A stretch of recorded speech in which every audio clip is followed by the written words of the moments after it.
Next topic is organ specific and tissue specific manifestation. What is the meaning of this? It means that the disease causing microbe enter the body through different means. The body is very large as compared to microbe. You know that microbes are microscopic. So there are many possible places, organ or tissue where they could go. Different species of microbe seem to have evolved different parts of the body. Okay, different microbe, they attack a different part of the body. For example, if they enter from air via nose, when they will attack, they will attack at the lungs. Okay, if the bacteria it enter through nose, okay, then it goes to the lungs, and the symptom are cough and breathlessness. Okay, if the target organ is lungs. If the bacteria enter through the mouth, bacteria which causes tuberculosis enter through the mouth. If they enter through the mouth, they can stay in the gut lining like typhoid causing bacteria. Okay, if they will go to the liver, then they will cause jaundice. If the bacteria which enter through the mouth, if it go to the gut lining, then it causes what? Typhoid. And if bacteria affect the liver, then it causes what? Which disease? That is a jaundice. Okay.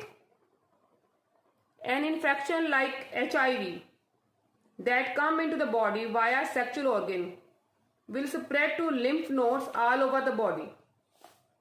Now, malaria is caused by microbe Plasmodium. These microbes enter through our body by a mosquito bite. Where it go? Its target organ is liver. And then they go to the red blood cells. The virus causing Japanese encephalitis or brain fever. The Japanese encephalitis, also known as brain fever, is also enter through mosquito bite. But where it affect? Its target organ is brain. So the sign and symptom of disease will thus depend on the tissue or organ which the microbe target. If the lungs target, then the symptom will be cough and breathlessness. If liver is the target, there will be jaundice. If the brain is target, then there will be headache, vomiting, fits or unconsciousness. Okay, target, tissue or organ and the function that are carried out by this tissue or organ, they are affected. Okay.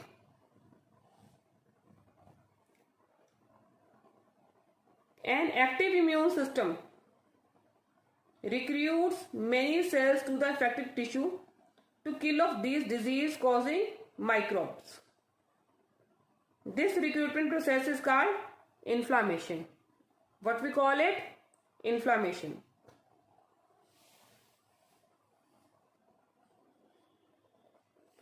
In some cases, tissue specificity of infection leads to very general seeming effect.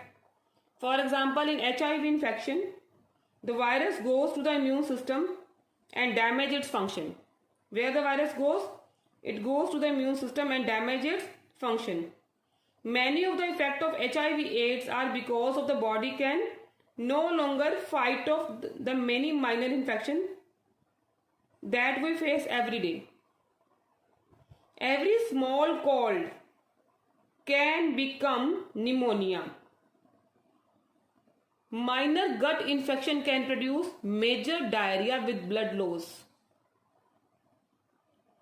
It is these other infections that kill people suffering from HIV/AIDS. AIDS is a syndrome, not a disease. Why?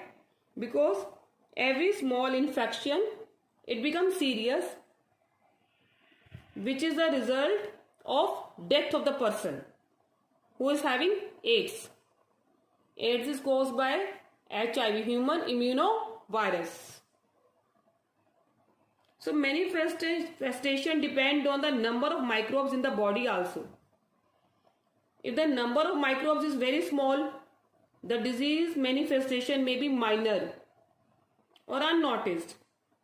If the number is of the same microorganism is large, the disease can be severe enough to be life-threatening.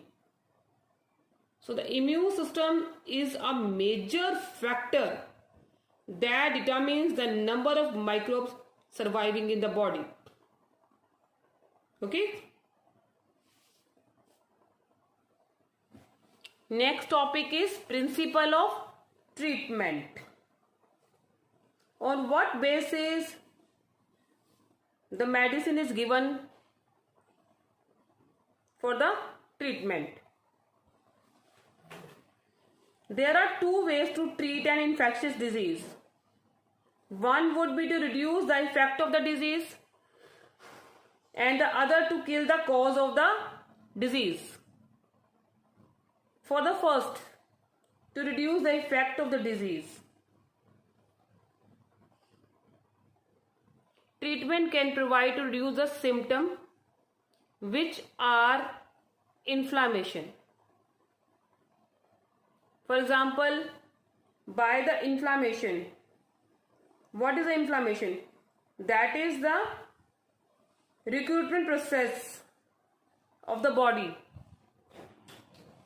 against the microbes. Okay?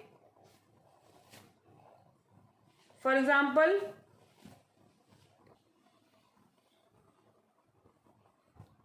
so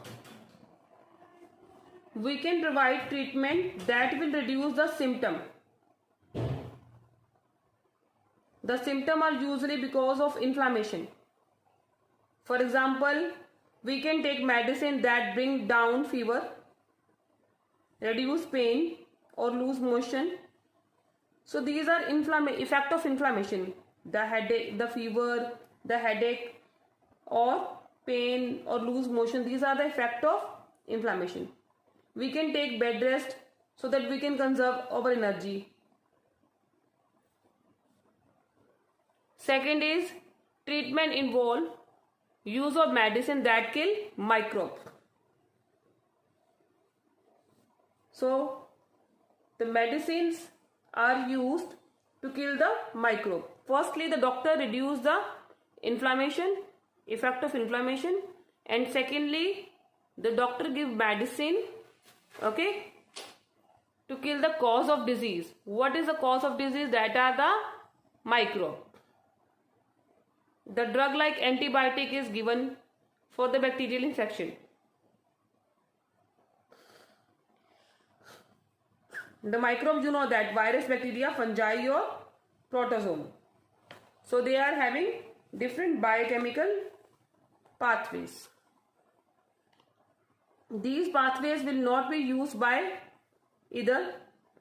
For example, our cell may make new substances by mechanism different from that used by bacteria. We have to find a drug that blocks the bacterial synthesis pathway without affecting our own body. Okay?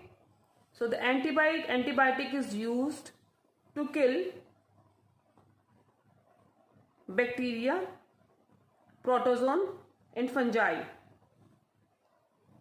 Why making antiviral medicine is harder than making antibacterial medicine is that viruses have few biochemical mechanisms of their own. They enter our cell and use our machinery for their life processes. This means that if we want to kill the virus, then our cell also die.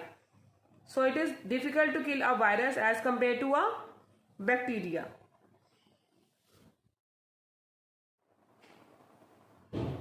Next topic is the limitation of principle of treatment.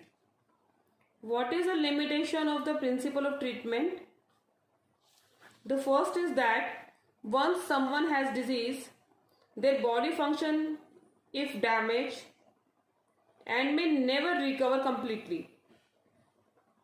Second thing is that treatment will take time, which means that someone who is suffering from a disease is likely to be bedridden for some time.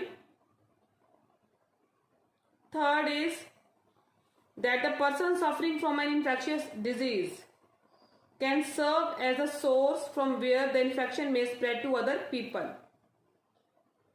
So due to this thing, it is said that prevention of disease is better than their cure.